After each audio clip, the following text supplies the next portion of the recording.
Ce que le baromètre Voltaire montre, c'est que l'usage des réseaux sociaux, donc de la technologie, ne va pas à l'encontre d'une bonne maîtrise de l'orthographe. Au contraire, on voit que ceux qui utilisent les réseaux sociaux ont un meilleur niveau que ceux qui ne les utilisent pas. En revanche, ce qu'on voit aussi, c'est que l'usage doit être modéré. Au-delà d'une heure par jour, ça commence à faire beaucoup et ça se fait au détriment de l'accès à la culture. Donc pour ceux qui utilisent les réseaux sociaux plus d'une heure par jour, là le niveau va être moins bon. Donc, point culminant, c'est une heure par jour. Si aujourd'hui et demain on n'écrit plus et qu'on ne fait que parler et que ça génère du texte, effectivement, pour la maîtrise de l'écrit, ça va poser un problème.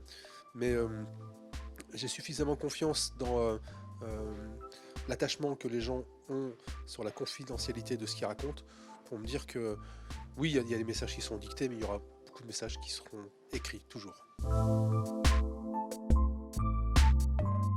Le certificat Voltaire est un atout sur un CV, c'est un marqueur positif parce que 80% des recruteurs sont sensibles à l'orthographe des candidats.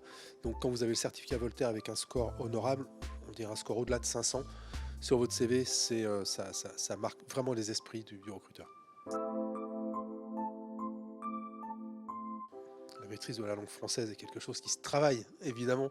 On le travaille dès l'enfance, à l'école primaire. Après, il y a celles et ceux qui passent un peu au travers ou qui oublient un peu. Et l'avantage, c'est que c'est comme l'anglais, on peut reprendre ça tout le temps, quand on veut, à n'importe quel moment de sa vie. Il y a des formations, notamment en CPF, qui permettent de le faire.